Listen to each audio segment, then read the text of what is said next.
মধ্যপ্রাচ্য ইস্যুতে এবার থুমের সুরে বার্তা দিল রাশিয়া এবং চীন। প্রশ্ন একটাই, পরিস্থিতি তবে কোন দিকে যাচ্ছে?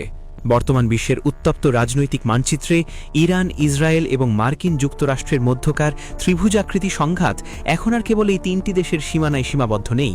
গত ২৮ ফেব্রুয়ারি থেকে শুরু হওয়া মার্কিন ও ইসরায়েলি যৌথ সামরিক আগ্রাসন তেহরান ছাপিয়ে এখন মধ্যপ্রাচ্যের অন্তত ৩০টিরও বেশি কৌশলগত স্থানে ছড়িয়ে পড়েছে। এই ভয়াবহ হামলায় ইতোমধ্যে ১০০রও বেশি মানুষের প্রাণহানির সংবাদ পাওয়া গেছে, যা বিশ্বজুড়ে এক চরম উদ্বেগ ও আতঙ্কের সৃষ্টি করেছে। বিশেষ করে তেহরান সহ বিভিন্ন স্পর্শকাতর স্থানে মার্কিন ও ইসরায়েলি বিমান পরিস্থিতিকে দাঁড় করিয়েছে সংঘাতের কিনারায়। হামলার মাত্র কয়েক ঘণ্টার ব্যবধানে ইরান অত্যন্ত কঠোরভাবে পাল্টা জবাব দিতে শুরু করেছে। কাতার, কুয়েত, সংযুক্ত আরব আমিরাত এবং বাহরাইনের মতো দেশগুলোতে অবস্থিত মার্কিন সামরিক ঘাঁটিগুলো লক্ষ্য করে ইরান থেকে অবিরাম গোলাবর্ষণ এবং আধুনিক ক্ষেপণাস্ত্র হামলা চালানো হয়েছে। ড্রোন ও শক্তিশালী ক্ষেপণাস্ত্রের এই পাল্টাপাল্টি লড়াইয়ে পুরো মধ্যপ্রাচ্য এখন এক বিশাল ও ভয়াবহ রণক্ষেত্রে পরিণত হয়েছে। আকাশপথে একদিকে যখন মার্কিন ও ইসরায়েলি যুদ্ধবিমানগুলো গোলাবর্ষণ করছে, অন্যদিকে ইরানের ড্রোন ও ক্ষেপণাস্ত্রগুলো মার্কিন ঘাঁটিগুলোতে আঘাত হানছে, যার ফলে মধ্যপ্রাচ্যের আকাশে এখন কেবলই বারুদের গন্ধ। এই উত্তপ্ত ও সংকটাপন্ন পরিস্থিতির প্রেক্ষাপটে বিশ্ব রাজনীতির অন্যতম দুই পরাশক্তি চীন ও রাশিয়া অত্যন্ত কড়া ভাষায় তাদের অবস্থান পরিষ্কার করেছে। জাতিসংঘ নিরাপত্তা পরিষদের এক জরুরি বৈঠকে চীনের পক্ষ থেকে এই হামলার তীব্র নিন্দা জানিয়ে এক নজিরবিহীন বার্তা দেওয়া হয়েছে। চীনের স্থায়ী প্রতিনিধি ফু কং এই সামরিক অভিযানকে আন্তর্জাতিক আইনের সুস্পষ্ট এবং নগ্ন লঙ্ঘন হিসেবে অভিহিত করেছেন।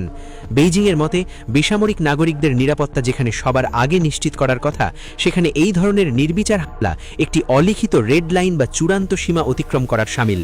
চীন সাফ জানিয়ে দিয়েছে, কেবল সামরিক শক্তির দাপট দেখিয়ে কোনো দীর্ঘস্থায়ী সংকটের সমাধান অসম্ভব, বরং আলোচনার টেবিলে বসেই মধ্যপ্রাচ্যে স্থিতিশীলতা ফিরিয়ে আনা এখন সময়ের সবচেয়ে বড় দাবি।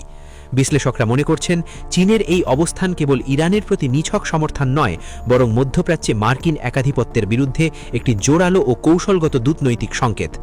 এদিকে রাশিয়ার অবস্থান আরও বেশি কঠোর এবং সরাসরি আক্রমণাত্মক। দেশটির শীর্ষ নিরাপত্তা কর্মকর্তা দিমিত্রি মেদভেদেভ সরাসরি মার্কিন যুক্তরাষ্ট্রের কড়া সমালোচনা করে বলেছেন, ওয়াশিংটন দীর্ঘকাল ধরে বিশ্বে শান্তির দূতের যে ছদ্মবেশ ধারণ করেছিল তা এখন পুরোপুরি খসে পড়েছে।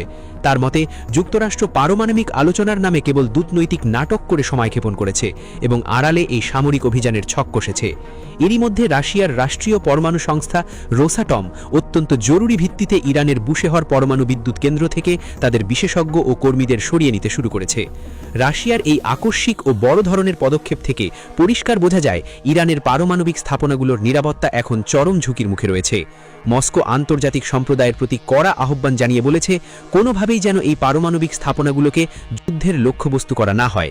মেদভেদেভের এই হুঁশিয়ারি স্পষ্ট ইঙ্গিত দিচ্ছে, পরিস্থিতি যদি আরও ঘোলাটে হয়, তাহলে রাশিয়া সরাসরি এই ভূরাজনৈতিক সমীকরণে নিজের প্রভাব ঘটাতে দ্বিধা করবে না। বর্তমান এই ত্রিমুখী চাপে বিশ্ব এক নজিরবিহীন ও ভয়াবহ ধ্বংসযজ্ঞের দ্বারপ্রান্তে দাঁড়িয়ে আছে। একদিকে মার্কিন যুক্তরাষ্ট্রের সর্বাধুনিক রণতরী এবং ইসরায়েলের বিধ্বংসী বাংকার বাস্টার ক্ষেপণাস্ত্রের আস্ফালন, অন্যদিকে রাশিয়া ও চীনের দূতনৈতিক লড়াই ও অর্থনৈতিক প্রভাবের পাল্টাচাল। মধ্যপ্রাচ্যের এই দীর্ঘস্থায়ী সংঘাত এখন বিশ্বশক্তির শ্রেষ্ঠত্ব প্রমাণের প্রধান এক রণক্ষেত্রে পরিণত হয়েছে।